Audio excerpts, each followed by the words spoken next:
Meus queridos irmãos, a paz do Senhor, falando EBD, de volta, lições bíblicas, o caminho para o céu, evangelismo CPAD. É uma honra, uma alegria poder mais uma vez estar com vocês falando a respeito da palavra de Deus. O tema de hoje é a lição de número 4, Jesus é o Salvador. O texto áureo se encontra no Evangelho de Mateus, capítulo 17, versículo de número 5, que está escrito desta maneira, nesta versão, estando ele ainda a falar, eis que uma nuvem luminosa os cobriu, e da nuvem saía uma voz que dizia, este é meu filho amado, em quem me comprazo, escutai-o. Vejam bem, aqui nós temos a primeira corroboração, né, de que Jesus é o Salvador. Jesus é o Salvador.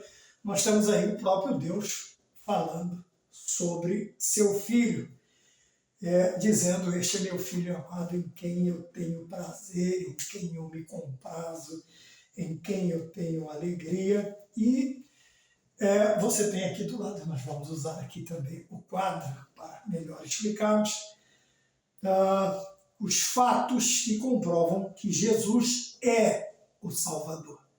E como nós sempre dizemos, contra fatos não há argumentos, a não ser que a pessoa propositadamente ela coloque em seu coração o não aceitar. Não é que ela não acredita, ela não aceita, não é que ela não foi convencida, ela não aceita, tá bom? Ela não quer entender, não é isso, é totalmente diferente. Também o ateu, o incrédulo,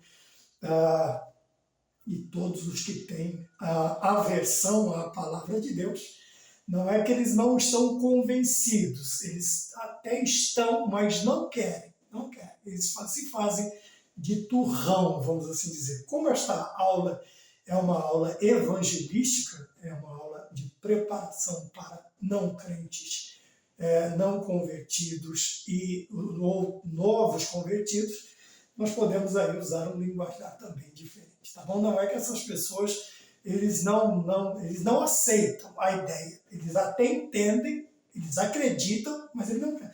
Uma feita eu conversando com uma pessoa, eu sempre fazia isso, falava, 30 dias você experimenta, se você não gostar, me devolve, eu recebo de volta.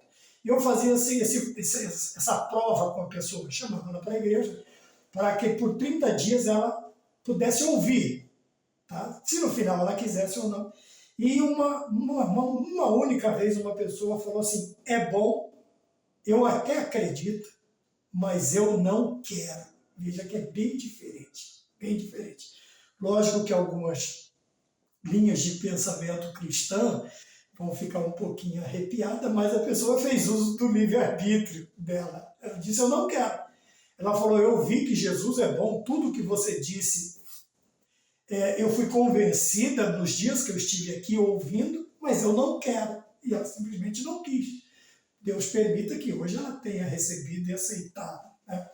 Mas ela fez uso de um direito que ela tem, né? Mais uma vez eu vou dizer, né? Ela foi o livre-arbítrio, ela não quis, simplesmente não aceitou. Mas uma coisa que nós precisamos guardar no nosso coração é que saber quem realmente é Jesus é importante para você, pois esse conhecimento, se entendido e aceito, faz a diferença aqui e na eternidade. Então, uma das coisas que nós podemos dizer, se queremos ou não, se gostamos ou não, se sabemos ou não, é conhecer.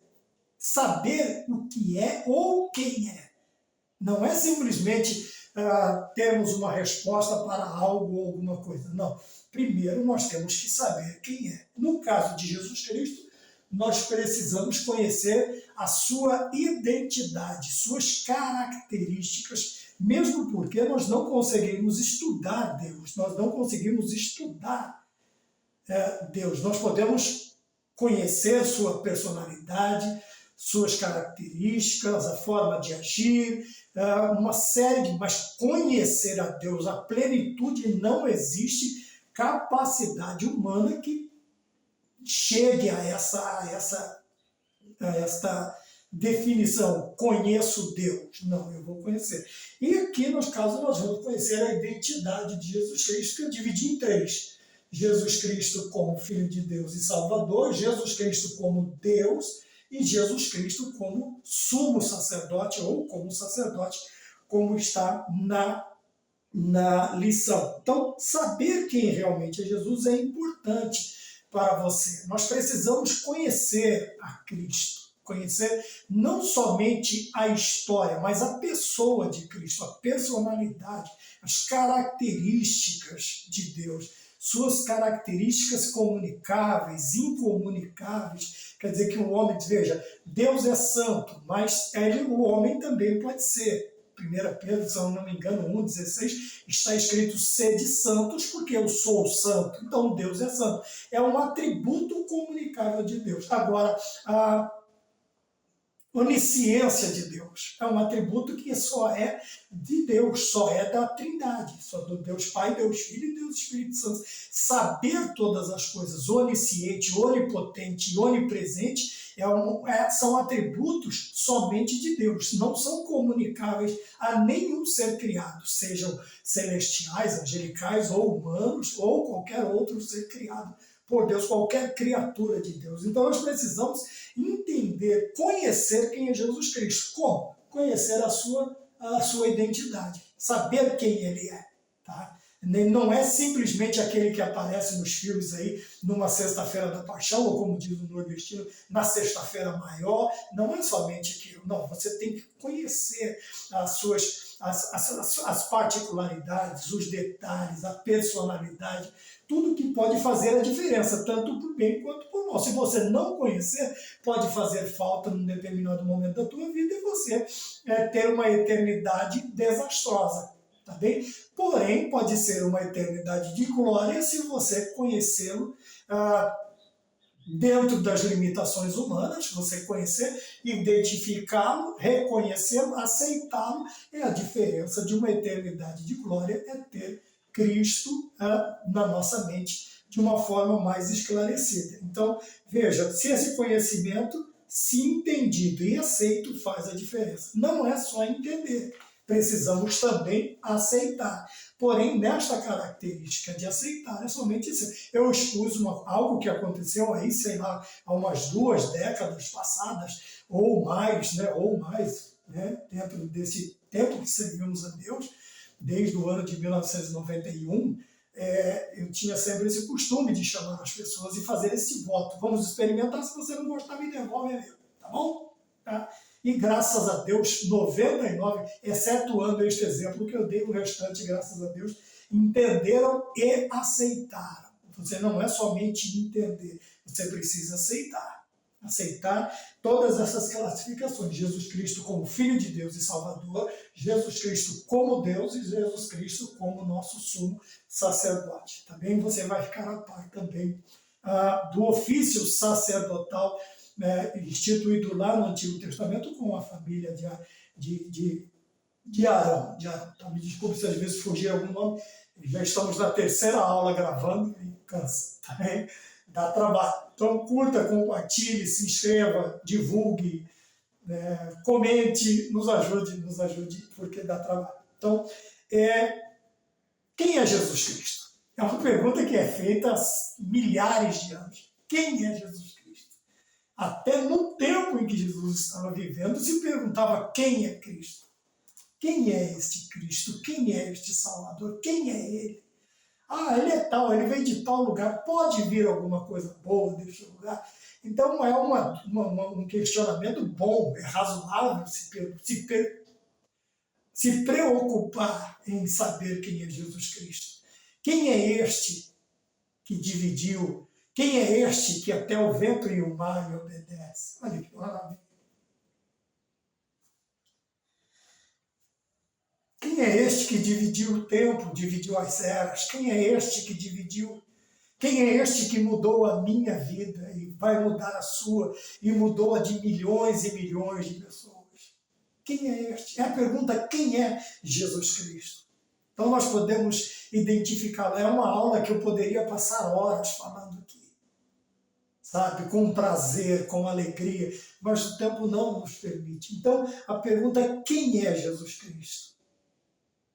Se não é se não é a pergunta mais importante que um ser humano pode fazer, é uma das mais importantes que ele precisa fazer, que ele precisa se preocupar, se perguntar: quem é Jesus Cristo? Como eu disse, conhecê-lo ou não pode fazer toda a diferença na sua vida e aceitá-lo. Então, descobrindo a verdade, a primeira parte está escrito a identidade de Jesus Cristo. Quer dizer, a identidade representa quem nós somos. Tudo o que está aqui nos acompanha desde que nascemos e ganhamos um nome. Então, identidade é tudo que nos representa, são características que nós temos em nós, que quando falamos, a pessoa fala: é fulano, é ciclano. Veja, um marido e uma mulher conversando, num determinado tempo, a mulher chamou o marido para fazer uma observação a respeito de um estrangeiro, não era um andarilho, mas estava passando. E ela falou para o marido: veja que aquele homem é um santo homem de Deus. Tá? Ela estava falando de um dos grandes profetas do Antigo Testamento. Veja, talvez ela nunca tenha conversado com ele, talvez ela nunca tenha tido a oportunidade de estar com ele, mas somente algumas características, seja física, seja alguma coisa nela chamou a atenção, ela identificou aquele ser, aquele homem, como um santo homem de Deus, como um profeta de Deus. Outra feita, o rei estava doente e mandou que os soldados fossem buscar um curandeiro. E eles encontraram um profeta no meio do caminho, chamado Elias. E ele disse: olha, podem voltar daqui e fala para o rei que ele não vai descer da cama. A cama que ele está, ele não vai sair, ele vai morrer. Ele vai ficar lá.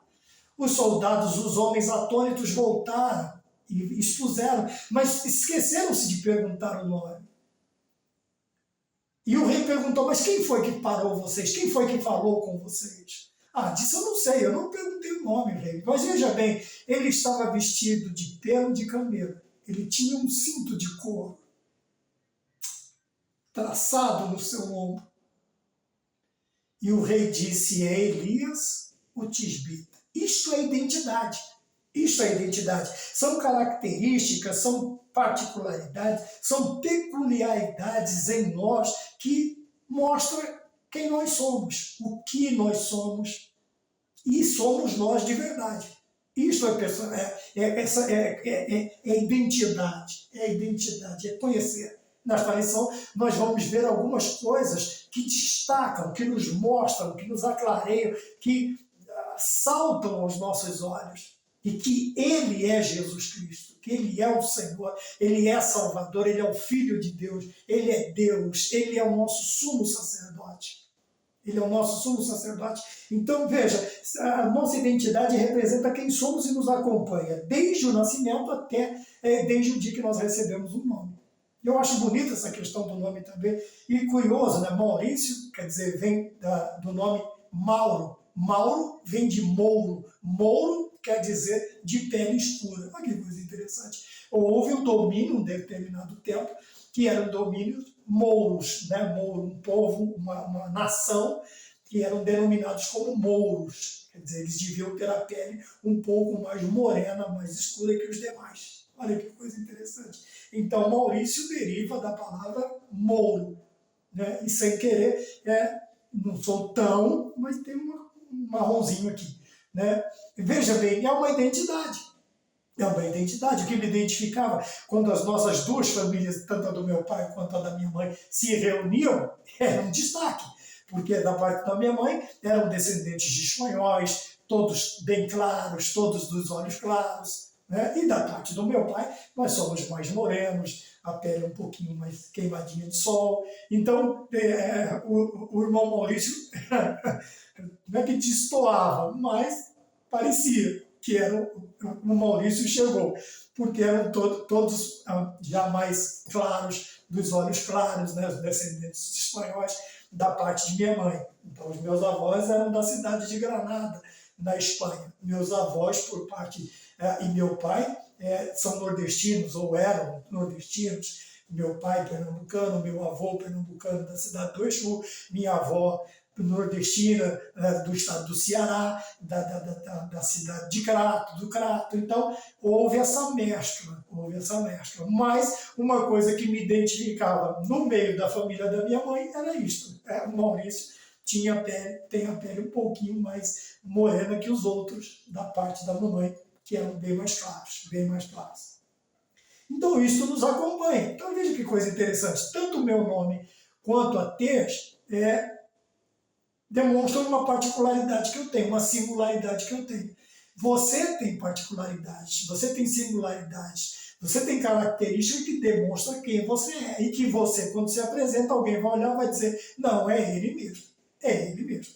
Tá bom? Então, identificando a identidade de Jesus, saber quem realmente uma pessoa faz a diferença nas relações em sociedade. Nós sabemos disso. E ainda mais o tempo que nós vivemos. Você veja que a desconfiança é tão grande, não por pouca razão, essa desconfiança, mas por muitas razões, que até o banco, se você vai fazer alguma coisa hoje pelos celulares, eu não vou mostrar o meu porque você está me assistindo através dele, eles vão pedir um reconhecimento facial. Se for uma transação muito grande ou esdrúxula, diferente da que você tem costume de fazer, o celular, o banco, o aplicativo, ele vai pedir a identificação via face, do rosto, uma identificação facial. Não vai ser somente a senha, não somente o seu e-mail, mas também o seu reconhecimento facial. Para quê?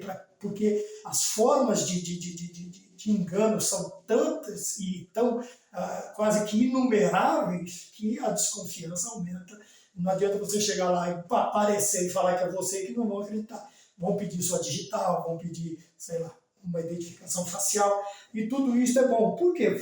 Faz a diferença. Você evita que você caia no conto do vigário, vamos dizer assim, você seja enganado. Tá bom? No caso que nós estamos tratando, vão te apresentar um Cristo que não é o Cristo verdadeiro. E você, se você não conseguir identificar, eu sempre digo assim, para saber qual é o verdadeiro, eu tenho que conhecer todos os falsos. Uma nota, um papel moeda. Para saber que as outras notas são falsas, eu preciso conhecer todas as notas falsas? Não, eu preciso só ter a familiaridade com a original, com a verdadeira. Partindo dali, tudo que me vier apresentado como falso, eu não vou aceitar, porque eu conheço o verdadeiro. No caso de Cristo, muito mais, porque muitos Cristos são apresentados, muitas formas de ser, muitos Cristos, caminhos que levam a Deus, são apresentados. Mas se eu souber identificar, se eu tiver como identificar, eu não serei enganado. Então, ele diz aqui que faz toda a diferença, não somente em sociedade, mas também na comunidade religiosa, no meio religioso, em todos os meios, em todas as esferas, melhor, da sociedade, nós evitaremos ou haverá uma dificuldade maior de nos enganar, tá bom? E o novo convertido, ou o não convertido, ele precisa ter esta característica de observador, para não cair em erros e ser levado em derredor por qualquer vento de doutrina, como disse o apóstolo Paulo no capítulo de número 4 da carta que ele escreveu aos Efésios, para não ser levado em derredor por qualquer vento de doutrina. Maravilha? Vamos mais identificando corretamente a pessoa de Jesus. Então, Jesus Cristo é uma pessoa. Como pessoa, tem personalidades. Tem personalidade. Então, da mesma forma, em relação à fé, é preciso identificar corretamente a pessoa de Jesus. Alguns consideram Jesus como um grande líder, um grande profeta, um falsário ou, mais importante, como filho de Deus e salvador da humanidade. Saber quem realmente é Jesus e aceitar não apenas a sua identidade, mas também o sacrifício feito na cruz, faz a diferença entre passar a eternidade com Deus ou longe dele.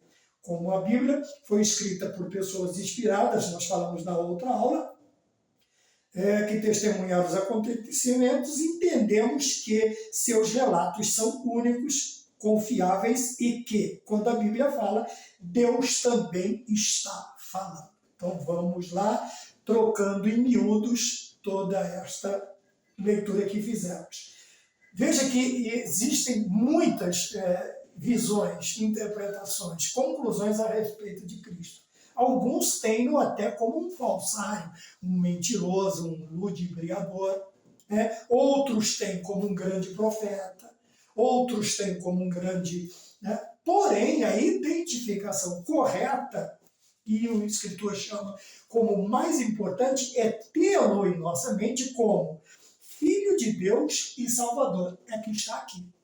Porém, ele também diz que não é somente, eu já vou voltar para lá, não somente reconhecê-lo, mas aceitá-lo. Como aceitamos a Jesus? Aceitando o seu sacrifício vicário. O que é isso? Sacrifício substitutivo. Toda vez que nós olhamos para Jesus Cristo na cruz, nós estamos vendo alguém que substituiu quem deveria estar lá. Quem deveria estar lá? Eu e você. Porque a forma de suplício era para expiar o pecado. E ele não tinha, não tem, nunca teve pecado. A ideia da expiação, do perdão, do expurgo dos nossos pecados, era que nós pagássemos. Paulo diz aos Romanos que o salário do pecado é a morte. Também diz aos Romanos, ele escreve na carta escrita, ele escreve na carta aos Romanos que todos nós pecamos e que o salário do pecado é a morte. E qual seria esta morte? Nós temos a primeira morte, que ia ser estendida a todos os seres humanos, e a segunda morte, que ia ser lançado no lago de fogo e de enxofre. Então, quando eu olho para Jesus Cristo, eu estou vendo alguém que substituiu quem merecia estar lá. E quem merecia estar lá? Eu. Por isso nós chamamos de morte substitutiva, vicária, tá bom? Porque Jesus Cristo foi o cordeiro que João fala em João capítulo 1, versículo 29, ele diz, eis o cordeiro de Deus que tira o pecado do mundo. Então Jesus Cristo ele nos substitui.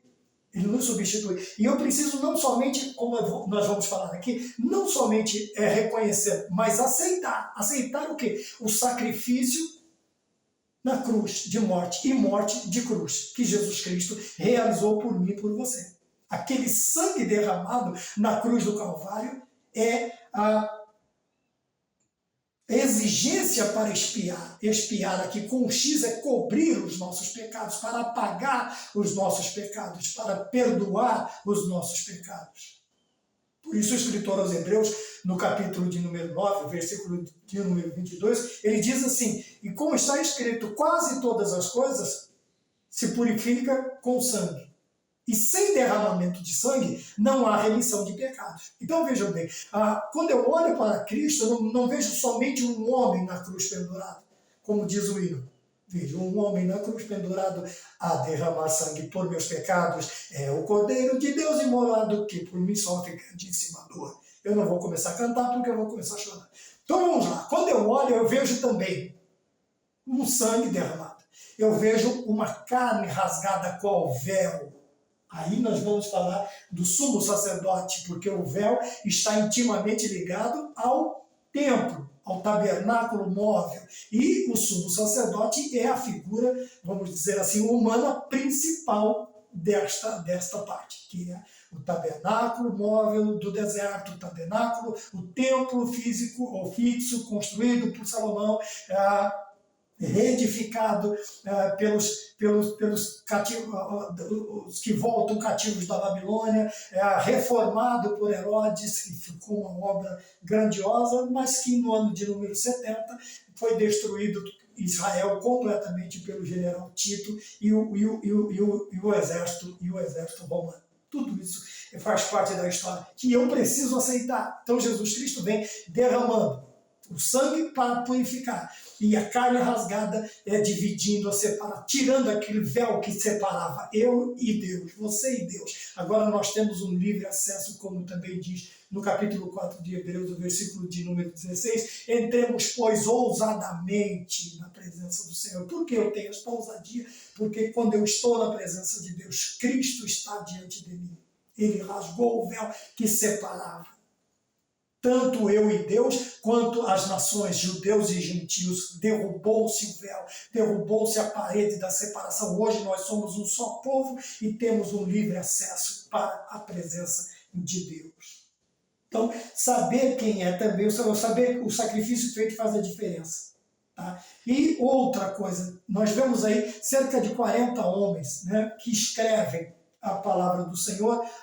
Nós vemos uma palavra coerente, homogênea, tem princípio, meio e fim, não é uma colcha de retalho. Do Gênesis a Apocalipse, ela é clara. Homens de todos os tipos de cultura, de todas as classes sociais, de todo tipo de profissão, são homens que estão ali sendo inspirados pelo Espírito Santo para nos trazer as Sagradas Escrituras, tá bem? E quando a Bíblia fala conosco, nós entendemos que Deus fala também conosco. Então, identificando Cristo, veja que ele é reconhecido. Deus, ele diz, este é o meu filho amado, em quem me comprazo.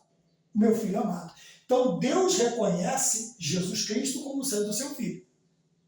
E nós temos a manifestação da Santíssima Trindade, porque uma pomba, ou o Espírito Santo em forma corpórea de pomba, ele também plana, como é que diz a palavra? Ele plana sobre Cristo. Veja, no Gênesis, ele paira sobre a face das águas. Agora ele está pairando sobre o Filho de Deus. O Deus Pai, a vós, eis o meu Filho amado, em quem me comprazo. O Espírito Santo, em forma corpórea de uma pomba, e o Filho, propriamente dito, Deus Filho, dentro do Jordão, sendo batizado por João Batista. Os homens o reconhecem, eis o Cordeiro de Deus, eis o Cordeiro de Deus que tira o pecado do mundo. Então os homens reconhecem Jesus Cristo como Filho de Deus e Salvador, e até os demônios o reverenciam. Quantas vezes nós vamos ver a passagem muito conhecida do endemoniado gadareno. Veja, os demônios olham para Cristo e dizem assim, vieste nos atormentar antes do tempo. Veja que eles o reconhecem, conhecem e reconhecem. E interessante que o escritor também, ele diz assim, veja, você acredita que já faz bem, porque até os demônios creem, mas não obedecem. Quer dizer, não aceita, não obedece, mas eles acreditam. Eles reconhecem Jesus como Filho de Deus. E como Filho de Deus, ele é Salvador. Ele é o Salvador. Então, antes de ser o Senhor da minha e da sua vida, ele tem que ser, de ser o Salvador da minha e da sua vida, ele tem que ser o quê? Senhor da minha e da sua vida. Ele tem que ser o soberano da minha e da sua vida. Se você tiver curiosidade, tem mais aulas no canal, você pode ir lá. Todas, eu tento criar uma ligação entre todas as revistas, todas as lições, para fazer uma ideia central, geral, de todas elas, tá bom? E você vai ver este assunto em outras aulas, você vai ter mais tempo. Aqui nós temos um tempo um pouco mais escasso. Juntando os 4, 5 aulas que nós postamos, você tem um tempo aí razoável para entender vários assuntos, tá bem? Então, como Salvador, né? Yeshua, Salvador, e lá como Filho de Deus e Salvador. É reconhecido por Deus, pelos homens e pelos demônios, e se sujeitam a ele, tá bom? Só estão agora na condição de esses já estão na condição de condenados. Não há sacrifícios. Alguns ainda estão na condição de condenados porque não aceitam a Cristo como Salvador, não aceitam o sacrifício de Cristo, e diz a Bíblia, já estão. Porém, revertendo a situação, crendo e aceitando, o nome vai para o livro da vida. E lá no Apocalipse, no capítulo 22, se o nome estiver no livro da vida, não será lançado no lago de fogo e de enxofre. Tá bem? Então vamos mais adiante. Então nós vimos a primeira parte, a identidade de Jesus. Então nós vemos aqui ele como Filho de Deus e Salvador. Tá bom? É a primeira identidade que se nos apresenta, ou as primeiras identidades que se nos apresentam na primeira parte, como Filho de Deus, tá bem? Depois nós entramos na questão da Trindade, da eternidade. Tá bem? Então, como Filho de Deus, ele é o sacrifício que a lei exigia. Aí nós vamos explicar um pouco mais aqui no sacerdócio. Então ele é o Cordeiro de Deus que tira, quer dizer, que salva o mundo. Então ele é o único sacrifício e o único salvador que realmente foi eficaz. Os demais sacrifícios, como nós veremos aqui, todo dia, todos os anos, tá? Tem uma observação, eles eram necessários que eles eram feitos. Mas quando Cristo é assunto aos céus e entra no Santo dos Santos, de uma vez por toda, ele oferece o sacrifício que agora é eficaz, é válido e não pode ser substituído. Somente Jesus Cristo salva. Somente o sangue de Jesus Cristo purifica o homem do pecado. E somente a carne rasgada com o véu é que abre o caminho. Por isso ele diz, eu sou o caminho, a verdade e a vida. E ninguém vai ao Pai se não for por mim. Tá bom? Ou vem ao Pai se não for por mim. Maravilha? Vamos mais adiante. 2, Jesus é apenas um profeta? É uma pergunta. A partir do momento que nós limitamos a ação do Deus Filho, nós também fazemos isto por não conhecer, por não poder ou não conseguir identificar. Veja, o profeta não é apenas uma pessoa que prediz o futuro. O profeta é um representante de Deus. Como o sumo sacerdote, ele tinha a característica de ouvir do povo, levar para Deus, ou de ouvir de Deus e trazer para o povo. Tá bem? Por isso, profecias, por isso, profetas. Tá bem? Fala a vontade divina aos homens, nesse aspecto, Jesus também foi. Não é que ele era apenas profeta. Então nós temos aí os três ofícios da Bíblia, ou do Antigo Testamento. Nós tínhamos o ofício do profeta, o ofício do sacerdote e o ofício do rei. Tá bem? E nós vamos ver os três na pessoa bendita de nosso Senhor Jesus Cristo. Por isso a pergunta, ele é apenas um profeta? Não, ele não é só um profeta. Ele não é só um profeta. Mas ele é o profeta, porque é a característica dele também. Ouvia dos homens, falava com Deus e trazia de Deus. Mas você me pergunta, mas ele não era Deus? Veja, mas no momento em que o verbo se faz carne, o que ele humildemente, ele se despe, como diz a Bíblia, não de toda a sua deidade, mas ele não usurpa o lugar de Deus. Ele não quer ser chamado assim. Ele vem como sacrifício, como filho de Deus. Veja, ele se coloca na função de filho, salvador e de sacrifício. Porém, Deus. Veja, ele é 100% Deus e 100% homem. Ele age 100% como Deus? Em algumas coisas, não. Em algumas coisas, sim. Veja que como Deus, ele não morre. Ele poderia estar na cruz até hoje. Mas ele não usurpou. Ele entrega a sua vida. Tá? Eu estou tentando explicar dessa forma, porque a pessoa pode dizer assim, mas ele é Deus, por que ele tem que falar com Deus? Por que ele vai falar com Deus? Então você tem a Trindade. E nesse momento, Jesus Cristo ele deixa toda a sua glória para ser o Cordeiro de Deus que tira o pecado do mundo. E quando ele é chamado, lhe é chamada esta atenção, que João Batista, batizando, ele diz, eu tenho que ir a ti e o Senhor vem a mim. Jesus Cristo disse, olha, deixa por enquanto, porque importa cumprir o quê? Nós precisamos cumprir a lei. Tudo que está ordenado na lei, nós temos que fazer. E agora eu venho como cordeiro, tá? Mas fique tranquilo que eu vou voltar um dia como o leão da tribo de Judá. Tá? Hoje eu vou mudo para o matador, mas um dia eu vou voltar. E eu vou subjugar. E eu vou julgar as nações com uma espada aguda de 2 gumes. Tá bem? É só nos localizando porque vai haver essa dúvida. Né? Vai existir essa dúvida. Por que Jesus Cristo tem que falar? Porque ele vai agora também, como a palavra de Deus, ele tem que representar tudo que está na Bíblia. Tudo que está na Bíblia tem que se cumprir na vida, todas as exigências, todas as promessas, tudo que os justos morreram ou estavam vivendo ou vivem hoje aguardando o cumprimento, tem que estar na vida de Cristo, porque ele é o verbo. João chama ele de logos, de verbo, da palavra. E ele mesmo se diz, né, que ele é o caminho, a verdade e a vida. Por que ele é a palavra quando eu falo verdade? João 17:17, Pai, santifica-os na verdade, a tua palavra é a verdade. Jesus Cristo é o logos, é a palavra. Vamos mais adiante, qualquer dúvida, os canais estão aí para entrar em contato, fique à vontade.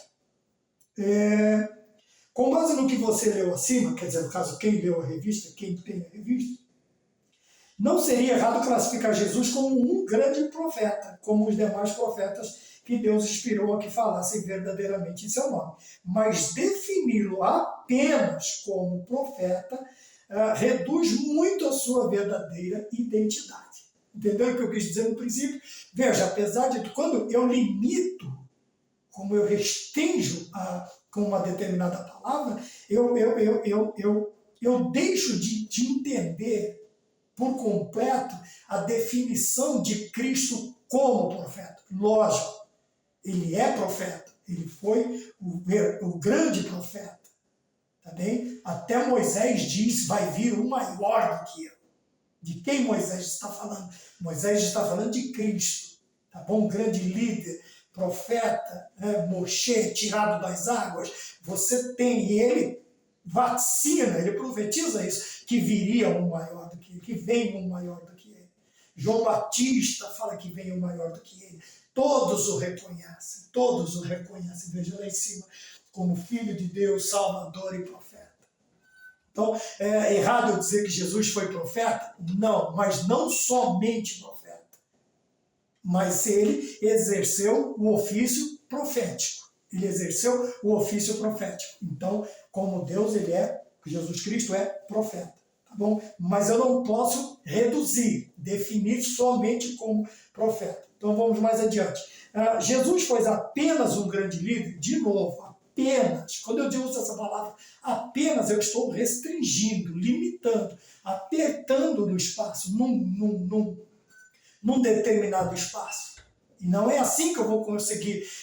Veja que eu disse que eu nunca conseguiria, por causa da complexidade de tudo o que diz respeito a Deus, eu não vou conseguir estudar Deus, porém as definições, a sua personalidade, eu também não posso restringir demais, senão eu vou torná-lo um mero humano, um mero, né? Aqui no caso, um mero profeta. E não é isto. Não é isto. O que as outras religiões tentam fazer. Tá? O que as outras religiões tentam fazer. Mas veja, foi apenas um grande líder? É uma outra pergunta. Algumas pessoas dizem que Jesus foi um grande líder. Né? Outros acham que ele foi um perturbador das nações, um subversivo, um monte de termos. Não, isso aí o ser humano tentando dar credibilidade às suas ideologias. Lógico que eles vão usar os grandes vultos, os grandes nomes da história. E Jesus Cristo não passa desapercebido. Jesus Cristo não vai passar desapercebido. Mas nós precisamos tomar cuidado para não classificá-lo como um mero ser humano. Ele esteve aqui como um mero ser humano. Não, veja. Então, foi apenas um grande líder? Não, ele é o maior líder de todos os tempos.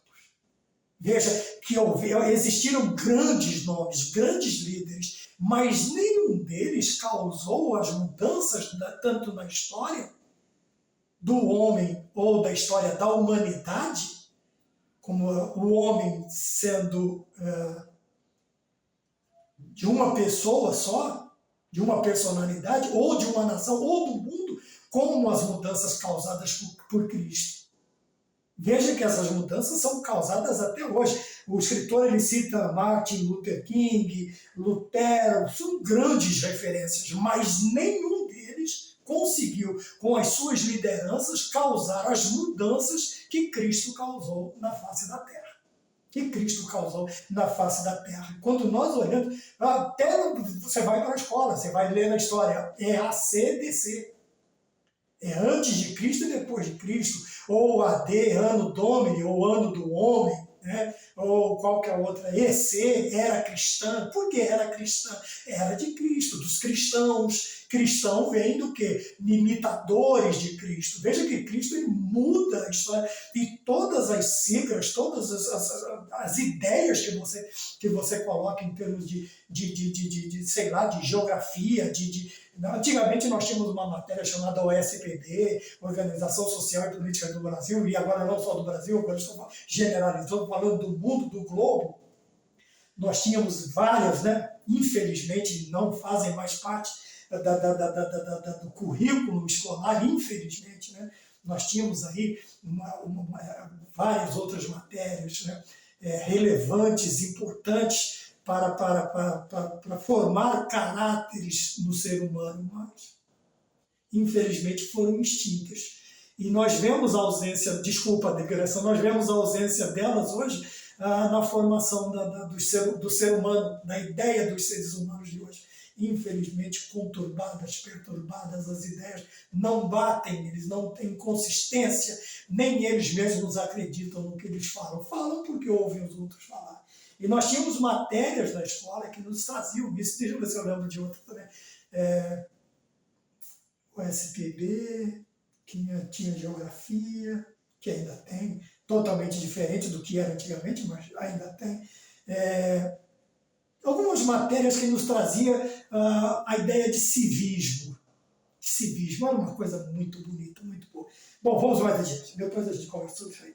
Tá bom? Então, foi apenas um grande líder? Não. Não apenas um grande líder. Ele foi o grande líder. Ativo, definido, masculino, singular. O grande líder. Por causa de Cristo, mudou-se praticamente tudo. Tudo, mudou tudo. Na terra, no céu, no inferno, mudou tudo. Tudo. Cristo, a existência de Cristo, a vinda de Cristo, a encarnação do verbo muda tudo, mudou tudo. E quando ele entra na minha e na sua vida, ele muda tudo também. E é uma observação para melhor. Tá bom? Então, o ponto número 2 aqui da lição diz, então, Jesus foi um mentiroso? Devemos ressaltar que nenhum de seus oponentes duvidou da veracidade de suas ações e palavras.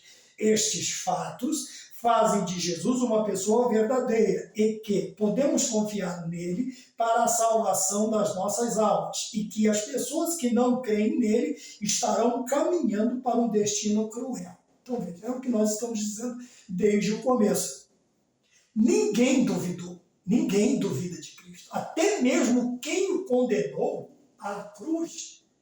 Você vê que ele chega a lavar a mão, apesar de sua omissão, de sua covardia, o ato de lavar as mãos ali, no caso, é uma omissão, mas até ele reconhece. O líder dele que recebeu a presença de Jesus Cristo, não, eu não vou nem julgar, vou mandar para ela, dizer, Herodes também não acha nenhum tipo de mentira, nenhum tipo de erro. A mulher de Pilatos disse, eu tive um sonho com este justo. Não coloque a tua mão nesse assunto, deixa isso para lá. Veja que coisa interessante.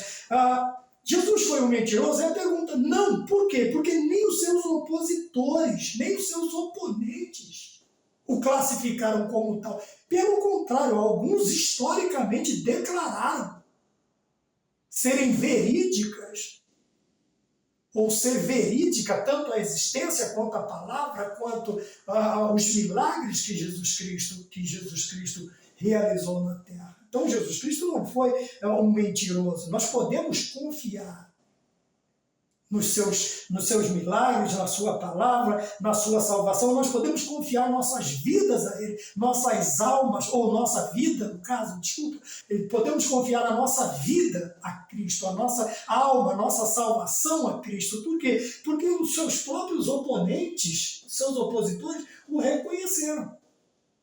O reconheceram. Tá bem? Então Jesus Cristo não foi um mentiroso. 3. Jesus é Deus. Então, Jesus é Deus.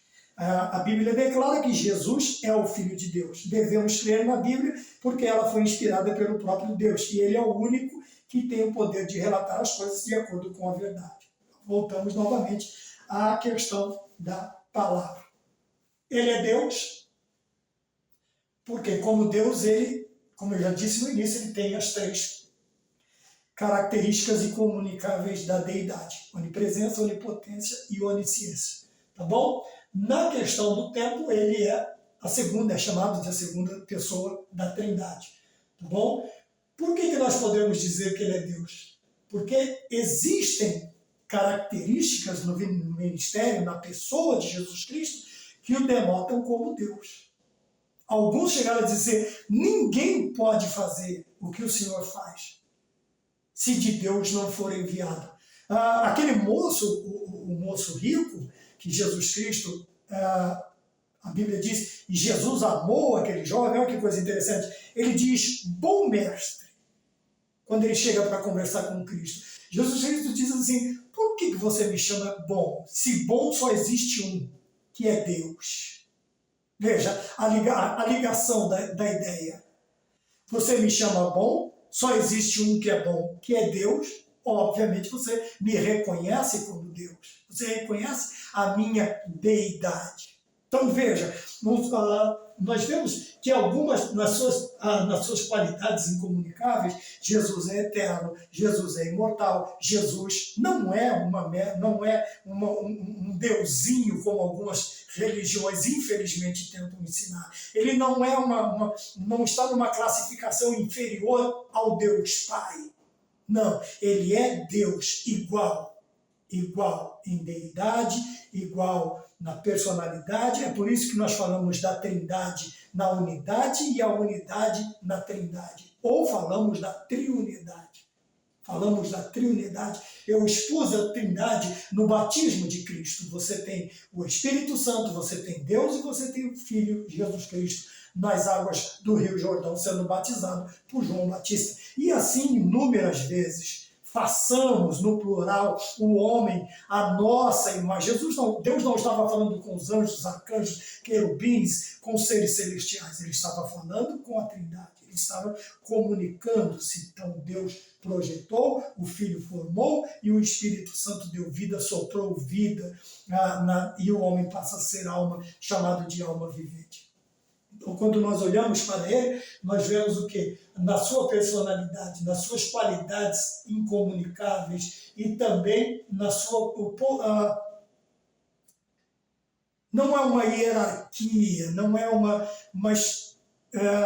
uma forma de nós entendermos ou sistematizarmos o entendimento, o ensino, para nós entendermos melhor. Tá bom? Então, Jesus Cristo é Deus? Jesus Cristo é Deus, tá?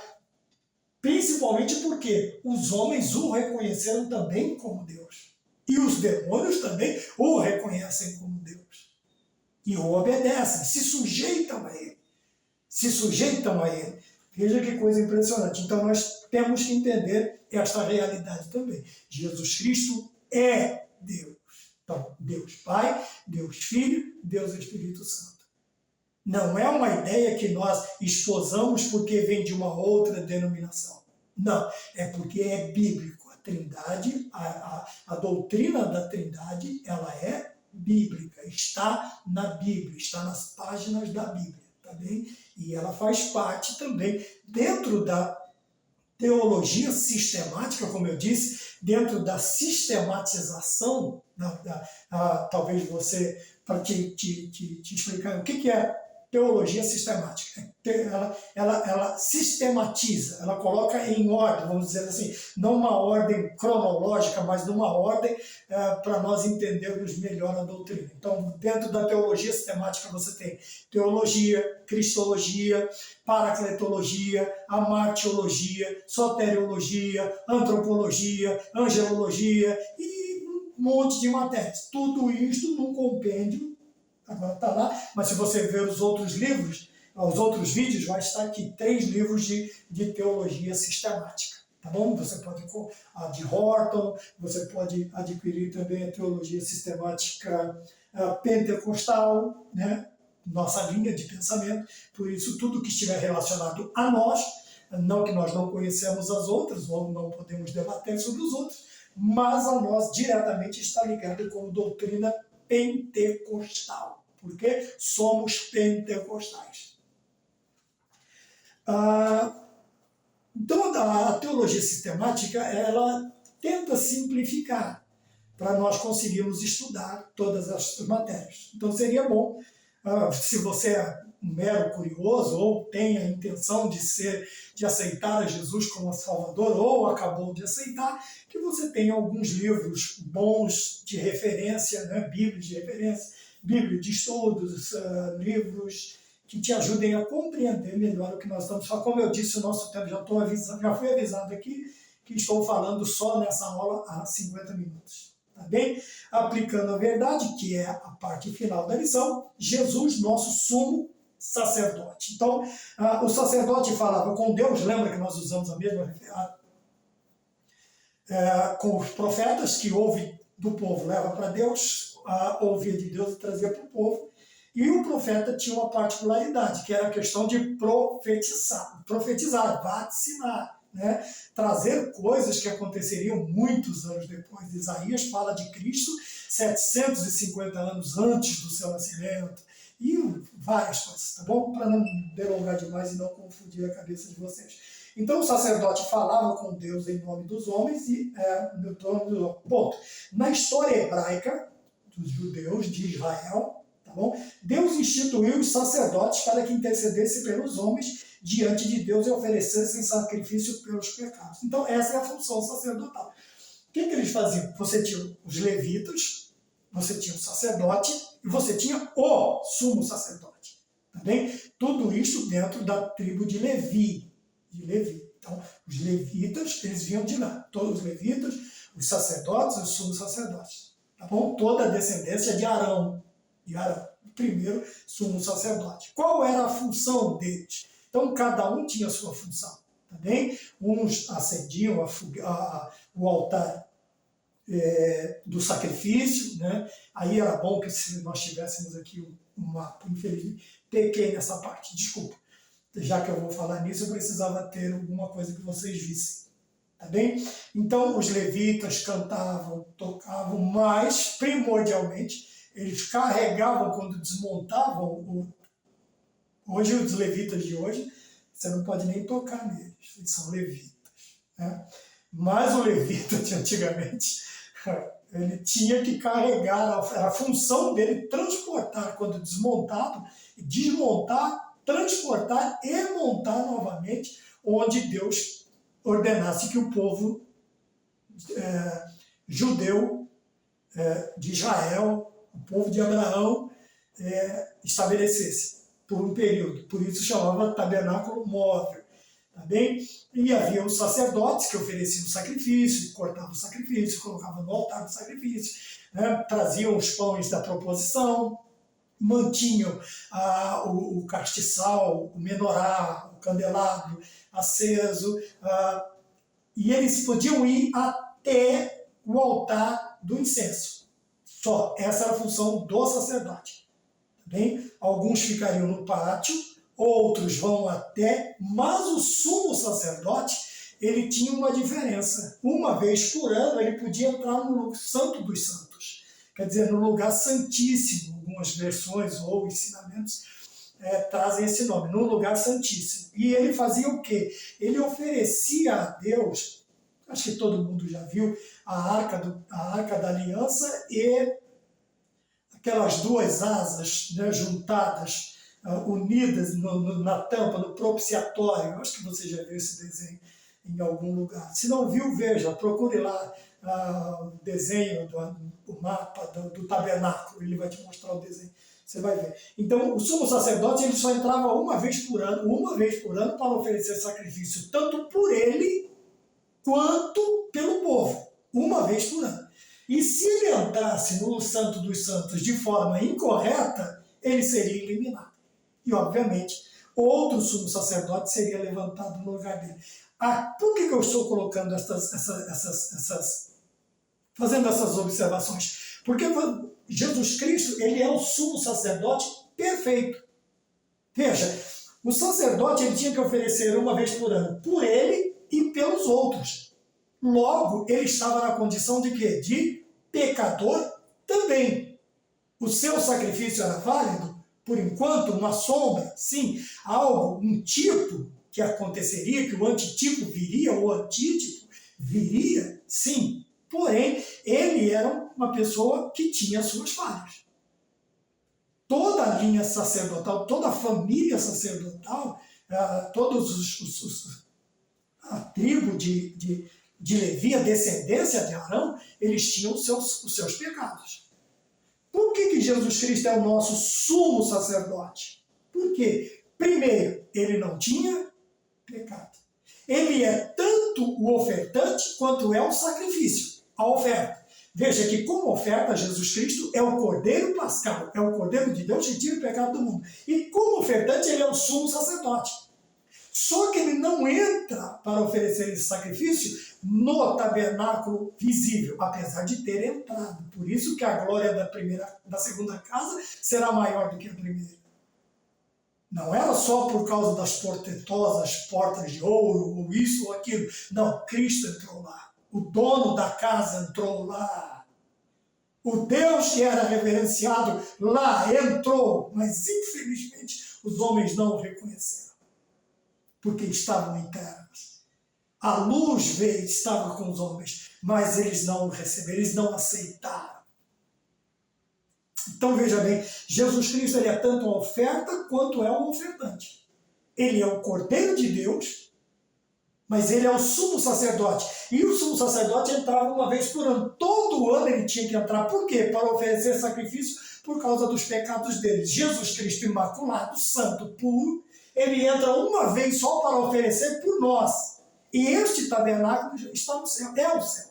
Ele entra e consuma. Agora virou moda usar a palavra está consumado no grego. Virou moda. Mas eu vou falar no português claro. Ele disse está consumado. Tudo que a lei exigia, Senhor, eu fiz. Eu fiz. Está consumado. E aí ele entrega a sua alma. Então, meu querido amigo, meu querido irmão, Jesus Cristo é o Salvador. Ele é o Salvador por tudo isto que nós falamos. Por tudo isto. Veja, porque ele é reconhecido como Filho de Deus e Salvador.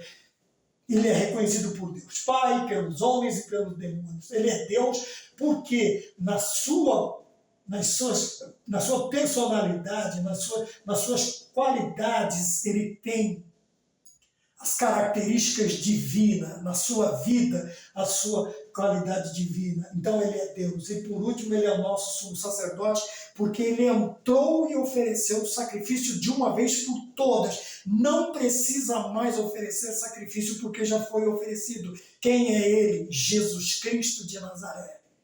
Derramando o seu sangue, puro carmesim, para remir a mim e a ti, para perdoar a mim e a você, para nos purificar, para nos perdoar de todo o pecado. 1 de João, capítulo 1, versículo 7, se andarmos na luz como ele na luz está, temos comunhão uns com os outros, e o sangue de Jesus Cristo, seu Filho, nos purifica de todo o pecado. Que Deus nos abençoe. E que você consiga não somente entender, compreender, mas que você consiga aceitar a Jesus Cristo como teu Senhor e Salvador. Não somente identificá-lo, mas reconhecê-lo e aceitá-lo como seu Salvador.